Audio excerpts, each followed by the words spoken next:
Bienvenue. Annoncé pour ce lundi 25 mars 2019, l'examen des deux propositions de loi dérogatoires, modificatives et complétives de la charte des partis politiques et du code électoral en vue des élections inclusives a été renvoyé tout simplement au jeudi 28 mars 2019. Les deux propositions de loi dérogatoires n'ont pas donc pu être examinées quelques minutes après l'ouverture de la session de ce lundi.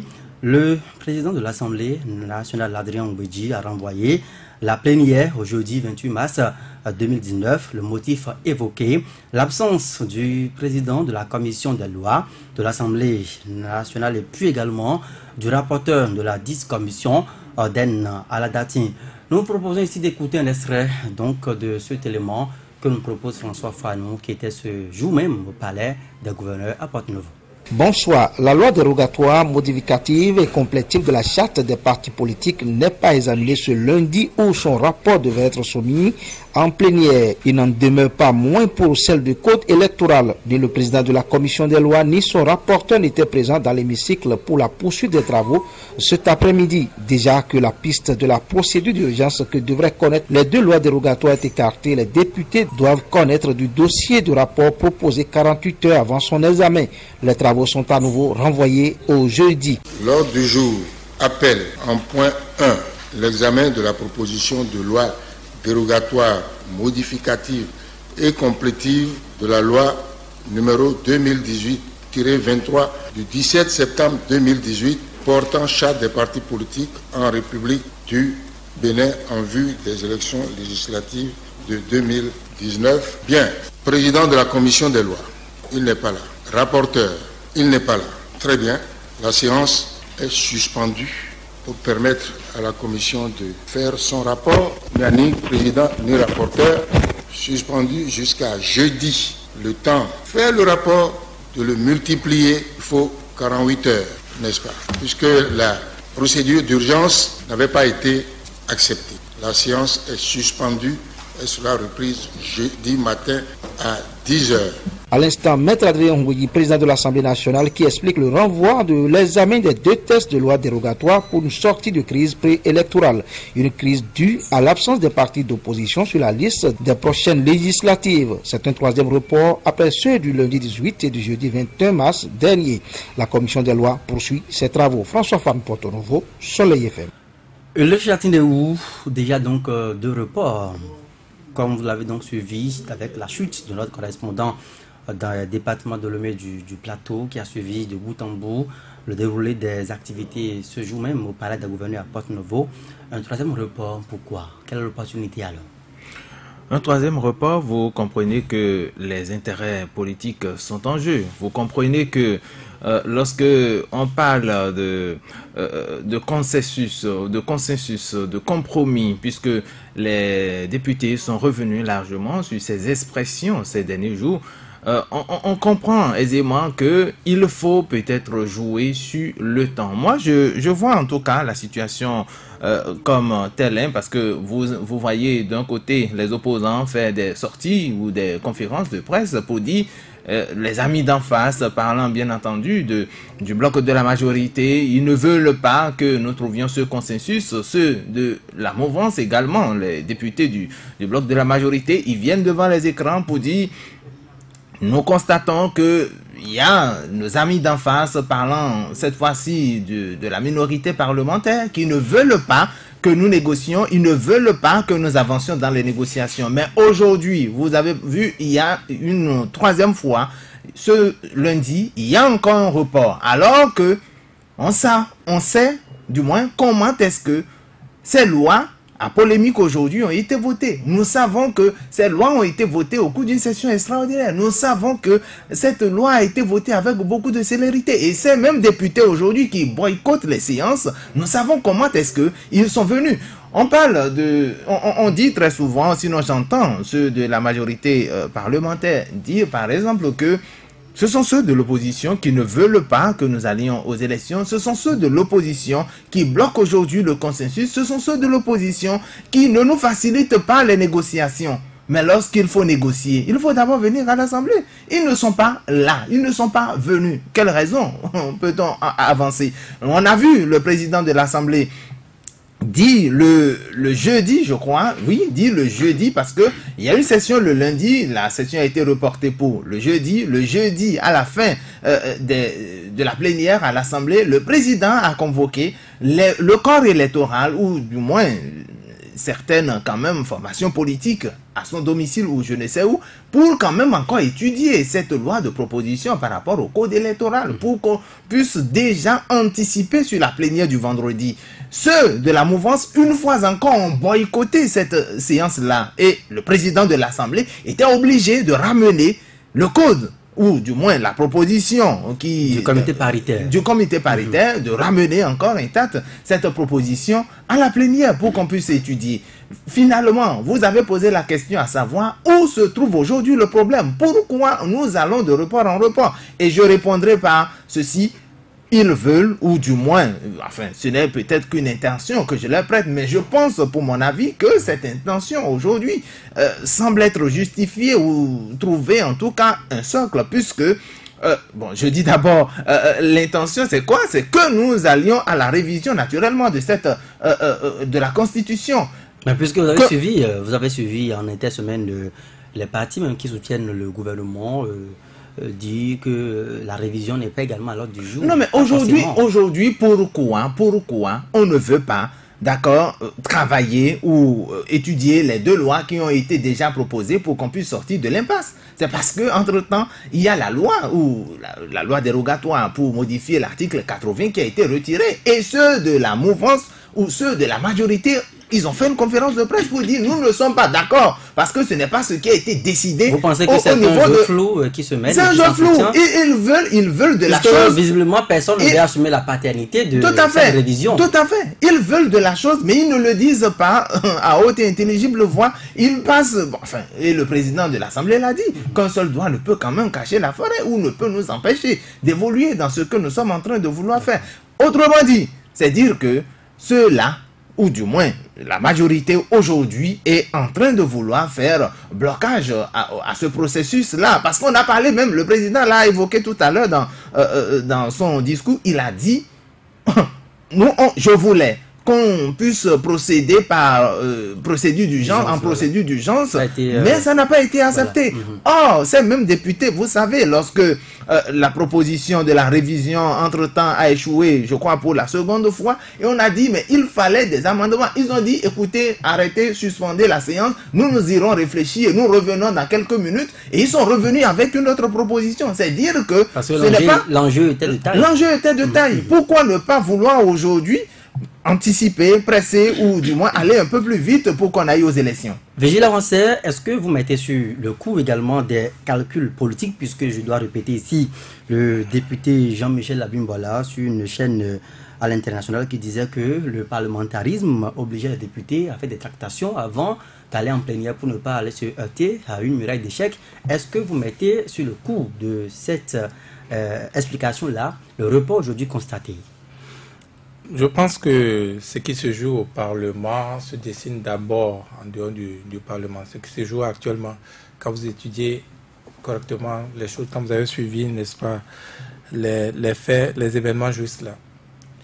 Parce que ce n'est plus compliqué à observer qu'il y a comme une partie qui n'est pas disposée au dialogue. Je le dis en me référant encore une fois aux faits.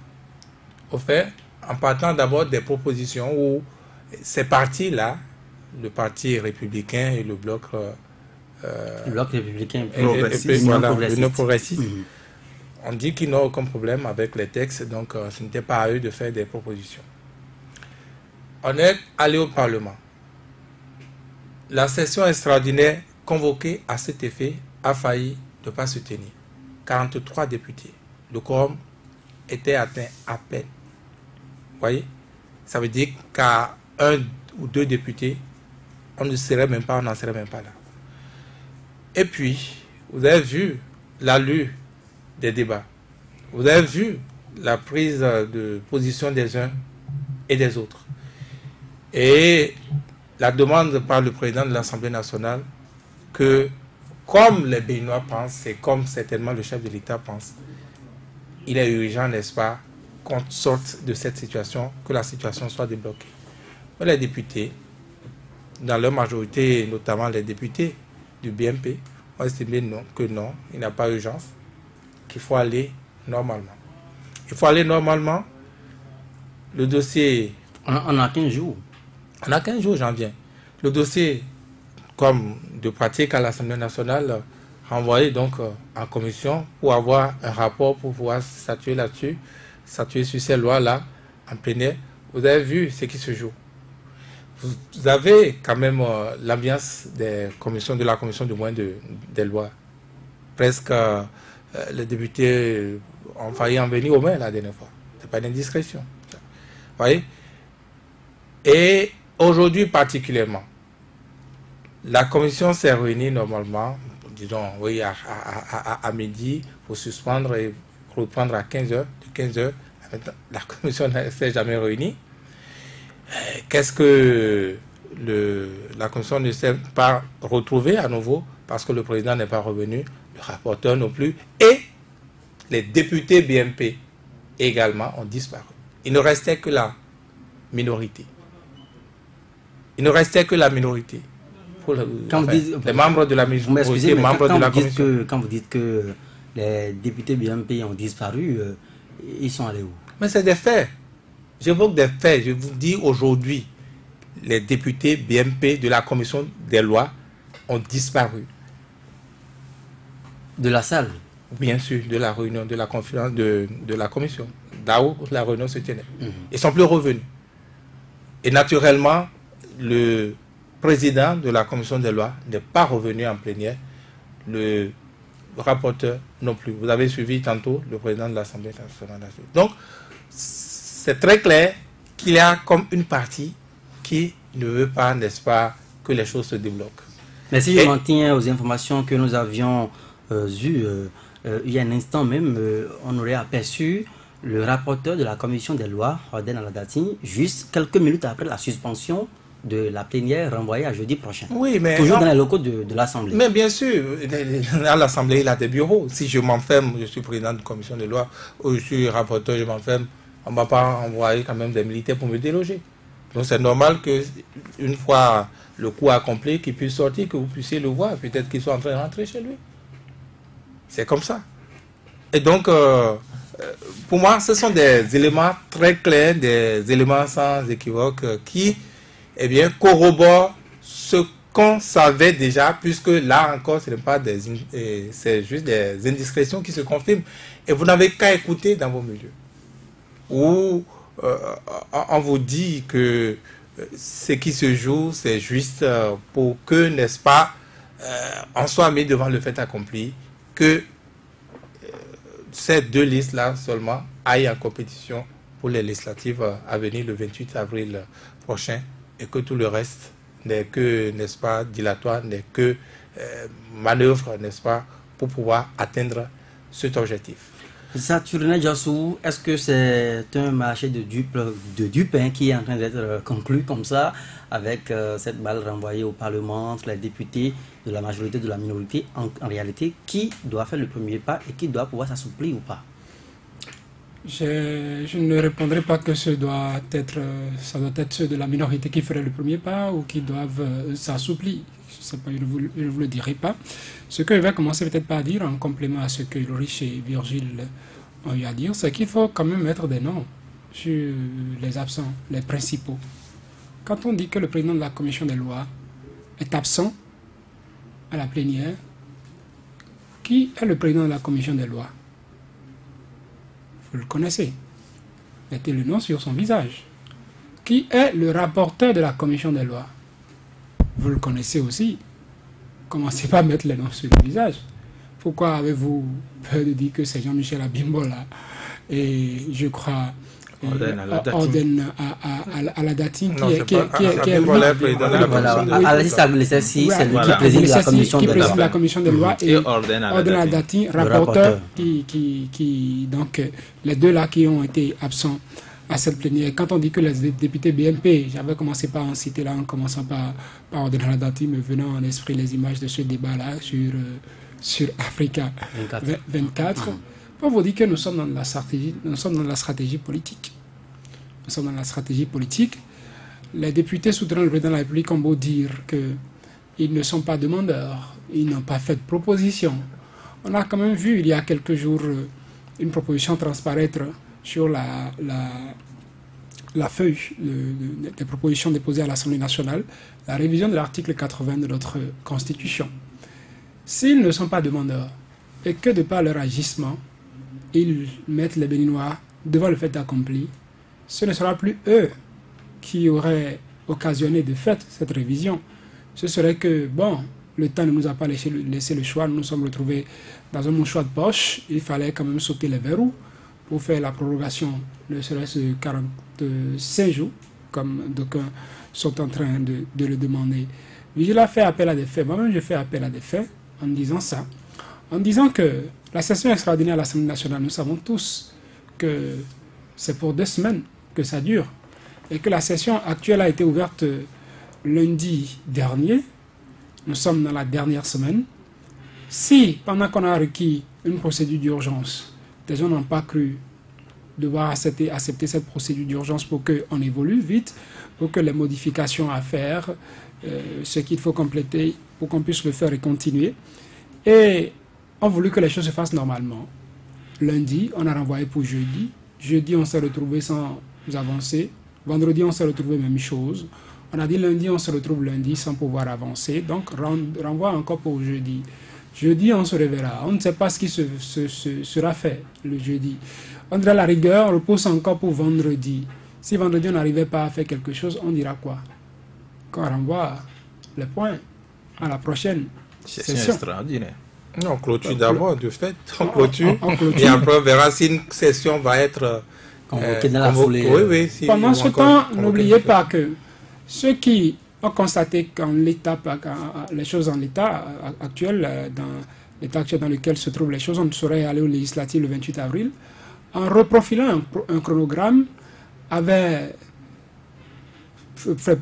prévu, je dirais, le 12 mai comme étant la probable date à laquelle on pourrait aller aux législatives, le dernier délai, comme on pourrait le dire, pour ne pas sortir du mandat actuel de la législature, et que ceux-là, en faisant ce reprofilage, avaient dit que pour qu'il en soit ainsi, il fallait que vendredi dernier, au plus dans le week-end, qu'on fasse tout, les lois modificatives soient prises, et qu'on fasse, puisqu'il a été recommandé une promulgation en procédure d'urgence, qu'on puisse procéder à ce contrôle de conformité pour en arriver cette semaine déjà à avoir un texte qui organiserait les législatives pour le 12 mai.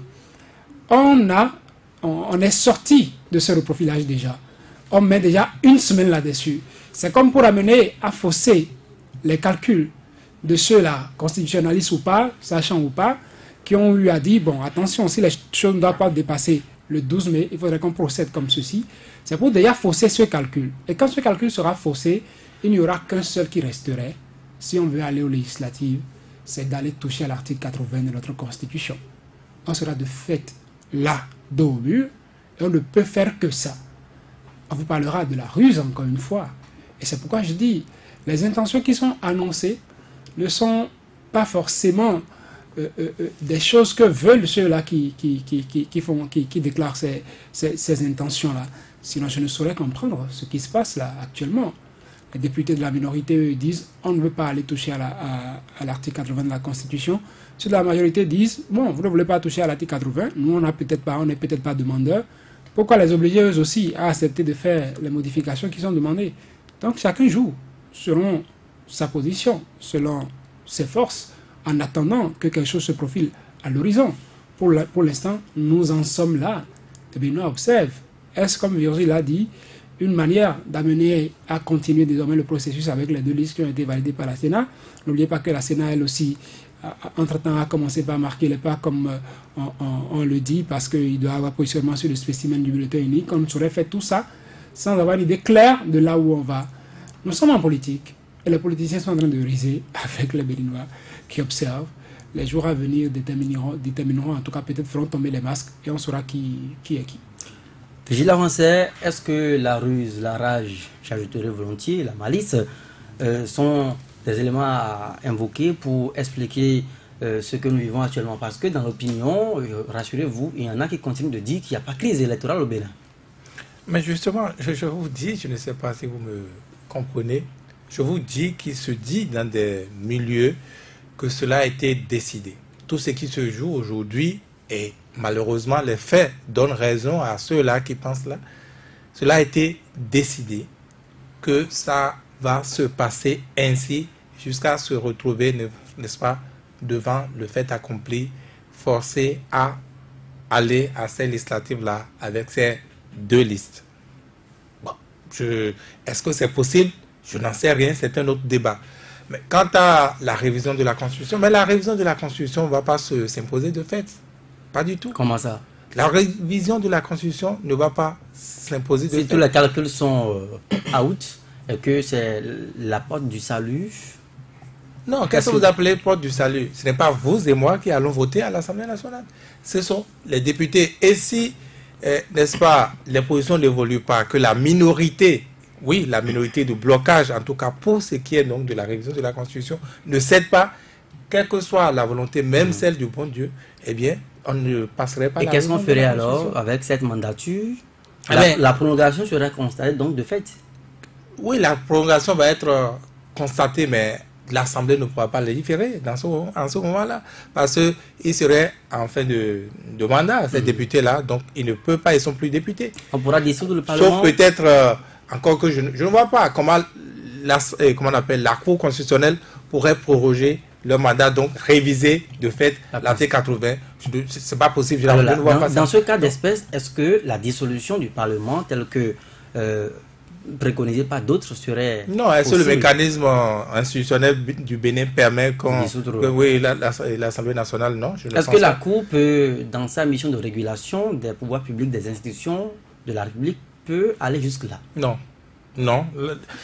C'est vrai que la Cour constitutionnelle a, n'est-ce pas, cette mission-là de régulation des institutions, mais je ne sais pas, dans une circonstance comme celle-ci, l'ordre qu'elle va donner à l'Assemblée nationale, qui va, comme je disais, influencer la volonté des uns et des autres, dans un sens ou un autre. Je n'arrête pas, Virgile. Il y a un rôle de la Cour que peut-être vous ne percevez pas encore. La Cour ne va peut-être pas dire, bon, je proroge de fait le mandat des députés de l'actuelle législature, mais n'oubliez pas qu'il y a un point qui est là. La Sénat a déjà validé des listes qui sont en attente. Le processus n'a pas encore été remis officiellement en cause parce qu'il n'y a pas une loi qui a été votée en la matière. À défaut que la Cour constitutionnelle proroge le mandat des députés à l'Assemblée nationale, la Cour constitutionnelle d'ici la semaine prochaine peut constater que le temps qui nous reste pour aller aux législatives ne nous permet plus d'attendre un éventuel consensus et on donnerait simplement à la Sénat de continuer son processus. Oui, c'est ce que j'allais évoquer. C'est la seule possibilité qui resterait. Et là, c'est que la Sénat va lancer avec les deux listes. C'est la seule possibilité qui resterait à la Cour constitutionnelle dans sa mission de régulation, encore une fois, parce qu'on peut dire que ce qui se joue à l'Assemblée, en principe, maintenant, n'engage pas la Cour constitutionnelle.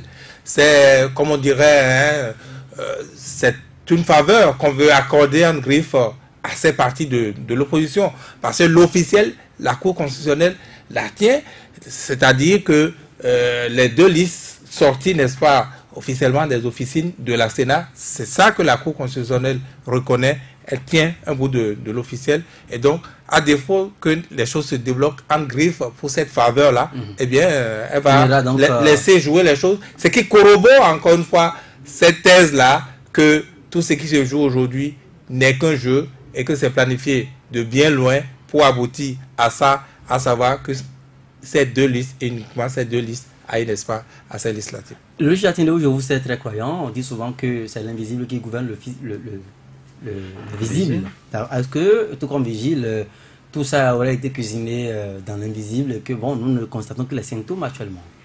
Écoutez, je crois que le chef de l'État a une majorité au Parlement et c'est cette majorité qui, depuis, je crois, 3 ans et demi ou environ 3 ans en tout cas, l'accompagne dans l'action gouvernementale. Ils le soutiennent d'ailleurs, ils le disent publiquement, au lieu de contrôler l'action du gouvernement, ils disent nous soutenons le régime, nous soutenons le PAG, nous soutenons donc les actions du gouvernement. Donc c'est clair que lorsque vous soutenez quelqu'un, vous devriez a priori avoir un contrat avec ce dernier, ou du moins vous devriez quand même échanger sur un certain nombre de choses. Et aujourd'hui encore, puisque c'est de l'Assemblée qu'il s'agit, et cette réforme-là, vous avez vu le chef de l'État, lorsqu'il rencontrait les partis de l'opposition au Parlement, il a défendu la position de son ministre. Il a dit pourquoi ces formations politiques de l'opposition ne pouvaient pas. On n'a pas donné la parole au ministre de l'Intérieur d'expliquer ce qui est arrivé pour que lui, en tant que père de la nation, il puisse conclure. Par conséquent, vous comprenez en réalité que c'est sa réforme à lui. C'est sa réforme, c'est la réforme du chef de l'État. Et il a rappelé, il a dit, lorsqu'il a rencontré les formations politiques, toutes catégories confondues, bien que l'opposition ait boycotté, il disait ceci, il disait que ces deux partis, c'est-à-dire à savoir les partis qui soutiennent ces actions, le bloc républicain, l'Union progressiste, si c'est seulement ces formations politiques qui iront aux élections, que cela serait comme un échec pour les réformes. Mais j'enlève le comme pour dire que c'est un échec. Il faut qu'ils puissent reconnaître que c'est un échec. Parce que lorsque vous voulez voter, et c'est là encore, on suppose que la thèse en réalité du complot est bien mise en branle, parce que vous voulez réformer le système partisan. Nous avons un code électoral. Il reste en réalité la loi sur le financement des partis politiques. Vous ne votez pas ça. Il y a des partis qui, ma foi, se résument peut-être à 2 ou à 3 individus, mais qui ont trouvé ces 249 millions et qui ont déposé leur dossier, qui se résume à 2 à 3 individus. Comment ça peut se résumer à 2 à 3 individus? Bon, enfin, non, 15 pas communes, d'accord. Je dis, quand je parle de... Vous le appelez les têtes de pont, c'est ça? C'est ça ce que je veux dire. Et vous comprenez bien ce que je dis, Vigile Avancé. Vous comprenez ce que je dis? Non. Théoriquement, non. Non, bon, d'accord. Il y a, donc je reprends, il y a des formations, nous savons ils ont 1555 membres ou membres fondateurs, si vous voulez. Mais, dans la réalité, on sait combien de ceux-là peuvent quand même trouver 3 millions. Si on suppose que les 83 qui doivent déposer leur nom tout au moins, ils doivent payer les 3 millions. Encore que ce n'est pas l'idée ou la volonté du chef de l'État, ce n'est pas les candidats qui doivent payer, c'est les militants qui doivent payer pour porter en réalité leur candidat. Mais ce n'est pas le cas. Combien? Vous pensez que ces partis, pour vous répéter, qui se résument à 2 ou à 3 personnes, auraient bénéficié de financement occulte et que la réforme du chef aurait échoué? La réforme a échoué. La réforme aujourd'hui a échoué. Qu'on soit d'accord tout au moins là-dessus, la réforme a échoué. Et c'est pourquoi nous sommes repartis à l'Assemblée pour toiletter les tests. Les députés de la minorité voulaient qu'on amende les tests, mais bon, puisque au départ, par 2 fois déjà, ils ont fait blocus pour la révision de la Constitution. On se dit, voilà, il faut aussi leur marquer le coup. Et puis voilà, on est allé un peu à la va-vite. Est-ce que actuellement le débat doit se cristalliser autour de ces points? Nous prenons notre revanche sur vous. Vous avez été... Non, mais on n'a même pas besoin de faire de débat. Le chef de l'État dit retournez au Parlement. Il y a débat au Parlement. Le chef de l'État dit retournez au Parlement, trouvez les voies et moyens, trouvez des lois. Je pense même que le lundi 17, on pouvait même déjà finir avec cette affaire. Le lundi 17, on pouvait même déjà finir avec ça. Si nous sommes aujourd'hui au lundi 25 et qu'on n'a pas encore trouvé une solution, c'est parce que les hommes politiques ne veulent pas. Et puisqu'ils ne veulent pas, Vigile Avancé ou Saturnin, ils ont tout à l'heure dit, bon, écoutez, nous allons nous retrouver le 28 avril prochain avec 2 formations politiques. Mais je ne crois pas. Cette élection avec 2 formations... Non, mais je dis, écoutez... L'officiel, c'est qu'il y a 2 partis qui sont en règle. Je ne crois pas. Et le chef de l'État... La Cour a validé ces 2 partis. Un homme politique averti, le chef de l'État ne va justement pas s'engager dans cette erreur-là. Il ne le fera pas. Organiser les élections avec le bloc républicain. Vous répondez à cette question gentiment. Est-ce que le chef de l'État est au-dessus des décisions de la Cour? Est-ce que le chef de l'État est au-dessus des décisions de la Cour? Je ne sais pas. Si la Cour décide que la Sénat puisse conduire le processus à terme avec les 2 parties validées. Est-ce que le chef de l'État peut faire entrave à cela? Écoutez, le chef de l'État, c'est le premier citoyen. C'est celui à qui nous avions désormais confié la destinée du pays jusqu'en 2021. Et par conséquent, il peut encore négocier ou revoir, voir avec, comment vous appelez, la Cour constitutionnelle. Bon, non, quand je dis négocier, c'est peut-être le premier mot ou le premier verbe qui saute. Voilà. Donc, ça dit, ils se retrouvent. Mais ils continueront ensemble. D'ailleurs, je vous le dis, ce n'est peut-être pas un secret, ils continuent de s'appeler, ils continuent de se voir. Je ne sais où, mais ils continuent de se voir. Mais c'est tout au moins au stade. Donc, c'est dit qu'ils doivent aujourd'hui, parce que c'est de la République qu'il s'agit. On a parlé de 4 personnes qui sont mortes à Kilibo ou je ne sais où. Bon, de toutes les façons, il y a eu mort d'homme. Par conséquent, je me demande si éventuellement on engage le processus, on continue. Si Tiando faisait une conférence de presse et dit, écoutez, nous sommes venus à la conclusion selon laquelle nous irons aux élections. Voici le spécimen. Il y a Bloc République. Je dis, non. Je dis, ce que je suis en train de voir venir, cela ne s'est encore jamais passé au Bénin. Donc, ce que je vois venir, non, pas il y a l'histoire, au moins, lorsque vous parlez de 72, on sait peut-être comment est-ce que les gens, on a torturé des gens, on creusait, on faisait, on les mettait. C'est Végé qui a la science infuse pour ça. J'avais parlé de... Mais je dis, ceux qui vont, non, écoutez, ils ne feront pas ça. Ils ne feront pas ça. Alors, et ceux les blocs républicains, parce que je sais effectivement, et Alphonse Moïse Soudé l'a dit ici le vendredi, il disait, si ceux des blocs républicains ou Union progressiste, s'ils sont sûrs de revenir au Parlement, s'ils sont sûrs du suffrage de leurs militants, mais c'est peut-être vous qui avez le dilatoire, c'est quand vous dites ça. Qu'ils organisent la compétition. Non, comment du dilatoire Saturne Diassou, est-ce qu'il y a des signes prémonitoires aujourd'hui, comme le riche est en train de nous amener donc dans l'univers de tout ça? Est-ce que qui présage d'une crise effectivement le jour la Sénat sortirait finalement sous injonction de la Cour avec le spécimen à gauche, le Bloc républicain à droite, l'Union progressiste? On économisera au pays en décidant de ne pas organiser les élections. Les Béninois pourront s'entendre pour une fois et demander au président de la République de s'entendre avec le Bloc républicain de l'Union progressiste pour désigner la 83. Pour dégager 83 personnes et 83 suppléants. Ça a quel fondement juridique, vous? La désignation des députés, c'est inventé sous quel régime? Non, puisque nous allons vers ce cas. Quand ça devient un match amical, ça me rappelle cette élection de... Je crois que c'était 96, 87 ou 2001. Oui. Où, à quelques jours des élections, celui qui devrait se retrouver au second tour a dit non, j'en veux pas. Et puis quelques jours après, l'autre aussi a dit j'en veux pas. Et on s'est retrouvé à jouer un match amical. La compétition était déjà engagée. Cette fois, c'était démocratique. On est tout au moins allé à la compétition. Ici, on nous empêche d'aller à la compétition. Il y a compétition, non? Il y a 2 listes qui sont en compétition. Donc, il y aura la liste Union progressiste et le Bloc républicain. Sauf que, comme je dis, si on pouvait s'entendre réellement, on ferait des économies. On ferait franchement des économies. Ça, ce n'est pas de l'ironie que je suis en train de faire. En sacrifiant les valeurs de la démocratie, l'élection, le pouvoir du peuple à décider de qui représentera donc ce serait on peut pas. Est-ce qu'il faut accepter de dépenser tous ces milliards-là pour un résultat qu'on a? Mais on organisera quand même tout au moins pour crédibiliser le processus démocratique. Crédibiliser quoi?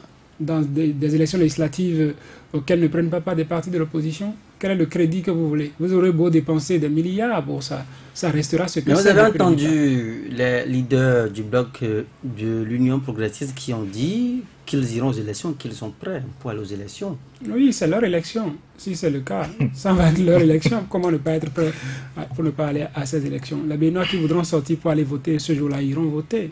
Nous serons sur le terrain, on va faire notre devoir de citoyen d'abord et de ceux-là qui iront. Vous irez voter. C'est de ça qu'il s'agit.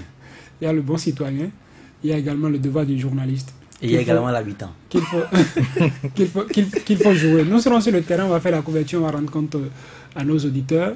Et puis le Bénin continuera d'écrire son histoire avec des acteurs de cette époque-ci qui ont choisi de s'illustrer en étant personnages principaux ou personnages secondaires. C'est un peu le cas qu'on a déjà décrit là. On va jouer les chronos, de l'Assemblée nationale rien ne sortira. soit ça va être comme une revanche comme vous êtes en train de l'instituer. Ceux qui ont fait échec à la révision de la Constitution seront finalement les mêmes à demander maintenant qu'on révise la Constitution. Parce que ceux du bloc républicain, sinon le bloc de la majorité parlementaire peut se dire jamais nous allons demander nous-mêmes la révision de la Constitution, mais on va les pousser au pied du mur, que la seule option qu'ils auraient soit qu'eux-mêmes demandent qu'on révise l'article 80. Mais est-ce que c'est plausible pour eux de finir par succomber à ce qu'on pourrait appeler chantage, ou bien le jeu du temps, finalement? C'est le temps qui joue. Ce n'est pas succomber, c'est le temps qui joue. On se retrouvera un jour où ce serait la seule option qu'il y aurait. Mais Vigile ne voit pas la chose de cette façon-là. Vigile avancé. Est-ce que les députés minoritaires aujourd'hui peuvent être finalement obligés de demander une révision de la Constitution? Ce n'est pas un piège. Non, quand vous lisez les choses, non, je n'envisage pas ça. Je n'envisage pas ça. Vous savez, je vous dis encore, c'est pas compliqué de mon point de vue à lire, à interpréter. Vous avez suivi aujourd'hui, certains journaux ont dit que ah oui, les députés BMP sont en rupture de banc avec le chef de l'État parce qu'ils voient que le chef de l'État veut les pousser, n'est-ce pas, vers quelque chose qu'ils n'accepteraient pas. Ce n'est pas gratuit. Ce n'est pas gratuit tout ça. Puisque... C'est comme pour dire le chef veut, mais ce sont les députés qui... Exactement, le chef veut, mais ce sont les députés qui n'en veulent pas. Le chef de l'État aussi. Mais comment on peut croire ça, vous aussi? Je vous dis, c'est basique. Hein. Comment on peut imaginer que le chef de l'État qui... Non, mais enfin, c'est le scénario. Pourquoi vous perdez confiance? C'est le scénario. Est-ce que j'ai la parole? Vous avez la parole. Est-ce que le chef de l'État qui a bien voulu demander ce travail-là au président de l'Assemblée nationale peut rester indifférent de ce qui se passe de la suite de ce qu'il aura demandé au président de l'Assemblée nationale? Je ne crois pas. Et donc, tout comme les citoyens béninois, le chef de l'État s'informe et s'informe mieux, a le privilège de discuter avec les acteurs principaux qui, dans ce qui se passe, sont ses alliés, ou tout au moins, oui, ses forces à l'Assemblée nationale. Si il n'est pas d'accord avec ce qui se passe, avec ce que j'ai décrit tantôt, tout ce qui se joue, n'est-ce pas? Le minimum, c'est quand même de leur dire non, je n'ai pas changé. Ma volonté, c'est que les choses se débloquent. Et donc, c'est une stratégie aussi en politique. Ce qui se joue, c'est aussi simple. Maintenant, est-ce que cela réussira au pouvoir? Je n'en sais rien. Mais il est fondamental aujourd'hui, et plus que jamais, que le chef de l'État donne enfin publiquement sa position. Puisse, n'est-ce pas, publiquement donner des consignes à cette députée. Vous avez suivi la rencontre entre le chef de l'État et puis les OSC de la plateforme électorale? Mais bien sûr. Vous n'avez pas saisi sa position officielle à l'issue de cette rencontre? Bien sûr. La révision de la Constitution. Vous me parlerez aussi de sa rencontre avec le président de CFO, Dieudonné Soglou. Mais il est aussi en politique que ce qu'on ne veut pas, on le désire ardemment pour montrer qu'on le veut. Ça, je reprends ainsi en désordre, je crois, le président français Charles de Gaulle, l'ancien président. Et donc, mais oui, ça également, c'est une stratégie en politique. Et donc, je pense qu'il a fort à faire aujourd'hui pour démontrer, pour se démarquer, n'est-ce pas, de ce qui se joue à l'Assemblée nationale, ce qui se joue par le BMP. Il a tellement de choses. J'avais oublié de parler donc de cette initiative du président de l'Assemblée nationale qui a voulu rencontrer la classe politique, donc les députés de la minorité, tout comme les députés BMP. Et vous avez constaté également là, ce sont les députés BMP qui n'étaient pas là. Le président de l'Assemblée l'a déploré. Et donc, je dis, quelle va être la couleur du ciel, quelle va être la couleur du soleil, on n'en sait rien. Mais vendredi, on sera obligé, n'est-ce pas, de clôturer la session. Mais là, je le dirais sous forme de conseil. Sans doute, le président de l'Assemblée nationale va retourner au palais de la Marina, rencontrer le président de la République. Qu'il a investi bien sûr, de cette mission, et le rencontre tout au moins, si ce n'est pas un rapport définitif, tout au moins à mi-parcours, lui dit, voilà la mission telle que je l'ai exécutée. Non, lui, il a dit officiellement que lui, il est en fin de mission. Officiellement. Non, il disait qu'il était en fin de carrière. Voilà. il était en fin de carrière. Il n'a pas encore jeté l'éponge. Et ça également, je ne sais pas si vous avez fait attention, encore une fois. Les journaux ont écrit, n'est-ce pas, que Maître Adrien Mbedi est en train de jeter l'éponge. Et puis finalement, ouais, donc tout ça, ce n'est pas gratuit. Donc je crois que certainement, vendredi, si les choses restaient en l'état, eh bien on va constater encore une fois que la session a été clôturée sans le principal point à l'ordre du jour, avoir avancé sur le principal point à l'ordre du jour. Et donc il reviendra au président de l'Assemblée nationale d'aller rencontrer, n'est-ce pas, le chef de l'État, lui rendre compte des difficultés qu'on a. Parce que si les choses se jouent comme ça, vous dites révision de la Constitution, révision de la Constitution. Mais si vous perdez le temps de cette manière-là, même quand on va vous donner 45 jours, c'est de la même manière que vous allez perdre ça. Je ne sais pas. En plus, réviser la Constitution pour 45 jours, je ne sais pas. Est-ce que c'est juste par défi? Parce qu'on a essayé de réviser la Constitution, il faut quand même y aller. Je ne vois pas l'importance. Mais je ne vous apprends rien. Vous savez que dans le contexte africain, lorsqu'on touche une seule virgule d'une constitution, le chef d'État vient dire, bon, c'est une nouvelle constitution, nous avons le cas ivoirien. Est-ce que Alassane Dramane Ouattara serait encore gagnant? On ne le sait pas. De toute façon, je vous ai déjà dit. Est-ce que ça ne pèse pas? Est-ce que ça ne plane pas la solution, de mon point de vue, ne passerait pas par la révision. Pas une révision de la Constitution. J'en suis convaincu. Même si on va violer les délais légaux, constitutionnels et tout. Qu'est-ce qui se passe avec le Parlement illégitime, illégal, qui va exister finalement au-delà de la date butoir? Non, en tout cas, moi j'attends de voir, je dis encore une fois, la Cour constitutionnelle n'a pas pouvoir, n'est-ce pas, de proroger le mandat des députés. De fait, il va se constater que le Parlement est en fin de mission, il ne pourra pas voter de loi, ne pourra pas légiférer. Et donc, on va évoluer sans Parlement, peut-être avec le chef de l'État qui aura... Ça n'existera pas. Avec le chef de l'État qui aura la possibilité, n'est-ce pas, prendre par ordonnance, oui, bien sûr, par ordonnance, je crois l'article 66 ou 68, n'est-ce pas, de pouvoir légiférer et en même temps être l'exécutif. Ce serait malheureux, ce serait un grand recul. C'est une possibilité, tout comme l'autre possibilité, à savoir, eh bien, aller aux élections avec les deux partis. Ce cas que vous dites, Virgile Laurence, n'arrivera pas. Vous êtes sûr et certain? Ça n'arrivera pas. Pourquoi? Parce que laisser la législature actuelle aller jusqu'en fin de mandat sans avoir organisé les élections, ce ne serait plus que c'est à l'Assemblée nationale qu'on a échoué. C'est la Cour constitutionnelle qui n'aura pas joué son rôle régulateur du fonctionnement des institutions. Et ce qu'on reproche au Parlement aujourd'hui, la Cour constitutionnelle ne voudra pas qu'on lui reproche ça demain. Donc elle ne va pas se taire comme si elle n'était pas dans le pays. Mais c'est un préconçu.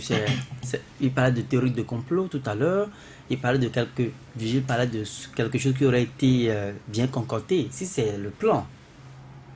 Le plan, pour moi, comme on a commencé par le tracer, il est tripartite. Si je peux, en développant, je peux en trouver un autre. C'est que, on joue sur le délai avec la minorité parlementaire. Puisque, comme le disent les députés BNP, eux ne sont pas demandeurs. Leur parti, les listes ont été validées par la CEDA. Donc, eux, ils sont en règle. Ceux qui sont demandeurs, c'est qui? Ce sont les députés de la minorité parlementaire. Ce sont eux qui n'ont pas pu déposer leur liste.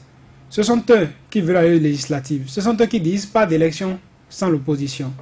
Donc, puisque ce sont eux qui sont demandeurs, et qu'on a joué sur le temps qu'on ne pourra plus organiser ces élections avant le 28 avril, ni avant le 12 mai, s'ils veulent aller aux élections, il va leur revenir de trouver le mécanisme qu'ils vont proposer pour qu'on aille aux élections. Et comme je vous ai déjà dit, le seul mécanisme qu'ils trouveront, c'est de demander à ce qu'on touche maintenant la Constitution. Et ça va rejoindre les autres pour dire, finalement, ce n'est pas nous qui avons demandé, ce sont eux-mêmes qui ont demandé. Dans la logique de Virgile vous a déjà dit que les députés de la minorité peuvent se dire, on reste là. On ne va pas demander cette révision de la Constitution. Et les autres qui sont en règle vont dire, vous ne voulez pas demander, non, restez là. Pendant ce temps, qu'est-ce que la Cour constitutionnelle va faire? La Cour constitutionnelle va interpeller la Sénat.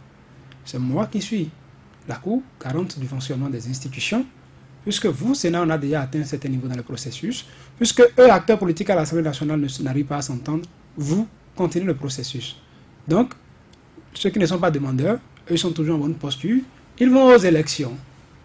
Et puis, paf. Et vous pensez que la cour ira dans ce sens, effectivement, parce la cour ne se taira pas. Mais la cour ne se taira pas jusqu'au 28 avril. La cour doit également préserver la paix sociale. Si vous ne savez pas faire... Si dans une décision de la cour, on doit susciter la guerre, l'insurrection et puis le débordement... C'est quoi la guerre? C'est quoi l'insurrection? Qu'est-ce que la cour aurait fait d'anormal là? La cour n'a fait que demander à un processus qui a été en temps interrompu. La cour, comme le dirait Vigile Avancé, il est sur ce plateau, les éléments de la cour, les membres de la cour, les sages de la cour, dorment dans nos quartiers, dans nos maisons. On refuse pas. Et ils sont au courant des éléments de Kiliba, on refuse pas. Est-ce qu'ils ont réagi à ces éléments? Ils ont l'information de ça. Est-ce qu'ils ont réagi à ça jusqu'ici? C'est quand même simple. Si vous ne savez pas faire d'ici la semaine prochaine, parce que la cour est là, la cour est peut-être silencieuse maintenant, mais elle calcule. Elle calcule le temps.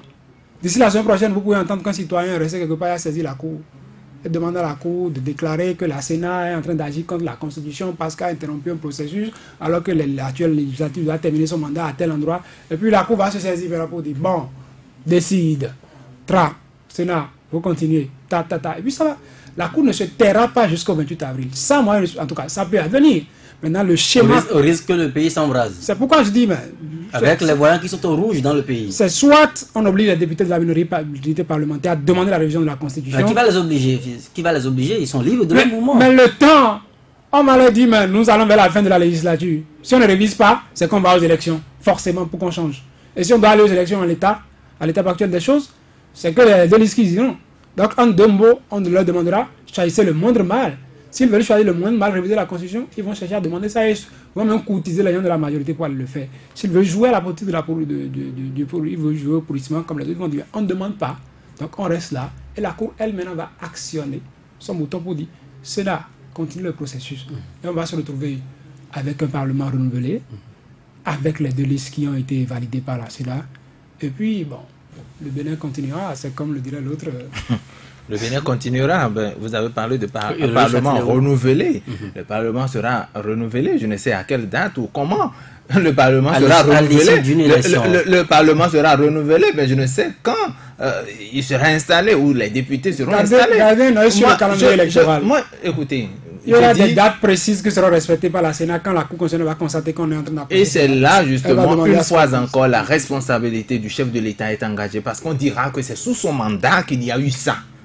Qu'il y a eu mort d'homme, qu'on n'a pas pu organiser. Et de toutes les façons, vous lisez ça sur les réseaux sociaux, comme quoi c'est sa première élection, il veut organiser, et puis il y a tout ce problème-là. Donc je crois que ça ternit même l'image des députés. Vigile Avancé parlait tout à l'heure de stratégie politique. Je me demande si c'est la stratégie politique qui nous demande de faire tout ce qu'on voit. Je me demande si le temps s'y prête même pour faire de ces petits calculs politiciens. Je me demande si le jeu auxquels ils sont en train de se prêter, est-ce que ça va en leur faveur? Est-ce qu'ils sont eux-mêmes crédibilisés sur le terrain? Ils ne reconnaissent pas qu'il y a crise, Richard Tineo. Ben, ils ne reconnaissent pas qu'il y a crise. Faut accepter, se faire traiter, il faut accepter être malade. Peut-être qu'ils constateront plutôt qu'il y a crise très bientôt. Ils constateront qu'il y a crise très bientôt. Enfin, je vais parler des députés, puisque la situation également va s'imposer à eux. C'est en dépit des tournées de la CEDEAO de l'ONU, en dépit des éléments de Kilibo et autres dont je viens de parler, jusqu'à présent, des députés continuent de dire qu'il n'y a pas de crise. Vous pensez qu'il y a encore un bientôt qui leur fera connaître, qui leur fera savoir qu'il y a crise dans le pays? Oui, il y a un bientôt qui va les ramener encore peut-être dans le Bénin, parce que c'est comme si ils se mélangent un peu les pédales, ils ne voient pas très bien ou ne font pas la même lecture que nous. Ils ne font pas la même lecture que nous, c'est vrai, ils veulent aller à ces élections avec les deux blocs naturellement, ou que ce soit les deux blocs du chef de l'État, juste pour s'assurer qu'ils vont revenir. Bon, d'accord, mais je doute très fort. Mais puisque je ne sais pas si j'aurai encore une autre prise de parole avant la fin de cette émission, moi j'aimerais déjà dire aux citoyens, au peuple béninois, de bien constater ce qui se passe aujourd'hui. On a parlé de crise. Le chef de l'État a reconnu qu'il y a crise. Le chef de l'État a retourné la balle aux parlementaires. La minorité ou les députés de l'opposition ont fait des propositions. Les autres ont dit, nous n'avons pas de problème, nous ne faisons pas de propositions. Et le président de l'Assemblée, au cours d'une sortie médiatique, a dit, d'accord, vous n'avez effectivement pas de problème, donc je vous conseille. Mais ceux qui n'avaient pas de proposition, ils sont majoritaires. C'est dire même que si l'opposition ne venait pas, rien qu'avec les propositions de l'opposition, l'Assemblée nationale peut décider. Avec les propositions de la minorité, ils peuvent même déjà régler le problème. Ils n'ont pas fait de proposition. Ils ne viennent pas à l'Assemblée le lundi. On nous dit qu'ils devraient se retrouver à 10h. Le lundi 17, ils devraient se retrouver à 10h. Mais c'est vers 19h que la séance a démarré. C'est le parlementarisme. Donc, c'est dire que on constate que c'est la majorité aujourd'hui qui s'impose. C'est la majorité qui dicte sa loi. Qu'en son temps, qu'on n'intoxique pas pour dire que c'est parce que la minorité n'a pas voulu, c'est la minorité qui veut nous conduire vers la guerre civile, c'est la minorité qui veut nous conduire, non, qu'on ne le dise pas, mais qu'en son temps, que chaque citoyen puisse situer les responsabilités. Et on commence par le dire dès aujourd'hui. Vigile Avancé, le BMP dit niet à une lecture de la mouture actuelle des lois électorales. Pas question d'opérer de grands bouleversements de ce côté-là. La minorité semble également aller dans ce sens, mais demande plutôt qu'on puisse revoir, toucher des dispositions clés dans cette loi-là. Est-ce que ce n'est pas justement là qui a le blocage? Vous allez profiter en même temps pour nous dire, en même temps, qui aujourd'hui peut parler à ces députés pour qu'on puisse avancer? Est-ce qu'il y a un médiateur Je préfère répondre à ce dernier aspect de votre question. L'autre, je crois que c'est de ça qu'on a parlé tout le temps. Moi, je vais plutôt m'adresser au chef de l'État, encore une fois. Croire en sa bonne foi, n'est-ce pas? Et lui, demander, les Béninois auront observé les députés BMP, peut-être le bon Dieu avec nous tous, qu'il a bien voulu, n'est-ce pas, aider ces députés BMP qui lui sont restés fidèles jusqu'au bout, on l'aura constaté également. Puisque quand vous prenez les listes, n'est-ce pas, à ces législatives, les listes de candidatures, des partis Union progressiste et Bloc républicain, ces députés sont reconduits pour la plupart. Certains parlent de 80%. Bon, donc il a accompli sa mission, il a joué le rôle. C'est presque normal de mon point de vue ce blocage que nous avons. Je le dis pourquoi? Parce que voilà donc des députés qui sont décriés, qui visiblement n'attendent pas grand-chose des électeurs, sinon une correction. Ils sont bien positionnés. Ils ont la chance de se faire réélire contre toute attente. Ils tiennent plus que jamais le meilleur bout, le bon bout, comme on dit.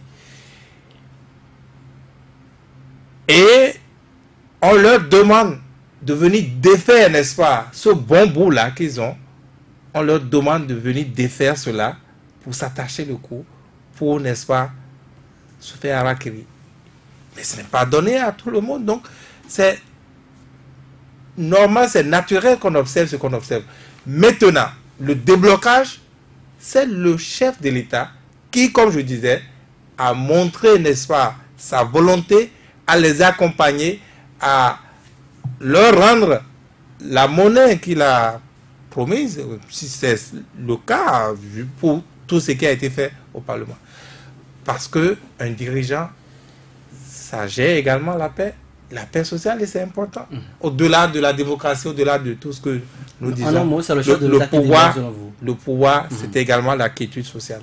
Donc, c'est le chef de l'État qui peut... Qui a la clé. Qui a la clé. De la solution. Bon. Et maintenant, c'est encore possible. D'accord. Saturne Yassouf, également en une minute. Qui, aujourd'hui, pour parler aux députés, pour qu'on puisse avancer? La personne s'appelle Patrice Talon. Et je trouve que c'est normal, hein, parce qu'on ne le voit peut-être pas. Si aujourd'hui, Patrice Talon, le président de la République, accepte que ces députés du bloc de la majorité parlementaire révisent la loi portant charte des partis politiques, révisent le code électoral, que restera-t-il de ces réformes? C'est que Patrice Talon a presque fini son mandat aujourd'hui. Comment rebondirait-il? Sur quel aspect avant 2021? C'est le peu qu'il a pu avoir comme gain jusqu'ici. Ce qui a été arraché à l'Assemblée nationale avec cette majorité. Donc remettre ça en cause, c'est comme d'une certaine manière perdre le pouvoir déjà, avant même la fin de son mandat. C'est se laisser guider par une minorité qui dit être portée par le peuple. Donc humainement, on peut le comprendre. Mais face à ce qu'on a devant nous, il faut savoir quelle est la décision qu'il faut prendre. Moi, je ne dirais pas que le président de la République a montré sa volonté. Moi, je ne dis plus ça. Moi, je dis plutôt que le président de la République a déclaré sa volonté. Parce qu'on est resté jusqu'ici à des déclarations. d'intention. Et comme Virgile l'a dit, ça relève de la stratégie politique que de dire au monde entier qu'on désire ardemment quelque chose alors qu'au fond de soi, c'est le contraire. C'est le contraire qu'on souhaite. Et c'est peut-être de la diversion. Au finish, on dit, ben, il a quand même fait tout ce qu'il pouvait faire. Ce n'était pas lui, ce sont les députés, il a instruit. Et pourtant, c'est de la stratégie politique. C'est pourquoi moi je répète, la seule personne qui pourrait être débloquée réellement, c'est le président de la République. Vous l'aurez donc compris, la solution, la clé pour sortir donc de cette crise électorale que nous vivons actuellement au Bénin s'appelle Patrice Talon, le chef de l'État, le père de la nation, qui devra donc faire parler son cœur de père, exactement, pour que nous puissions avancer. Propos donc des journalistes en plateau ici à Soleil FM. Cette émission est enfin terminée, mise en onde par Georges Ponouf, qui est désormais assis de l'autre côté. Quant à moi, on se retrouve encore demain à partir de 18h.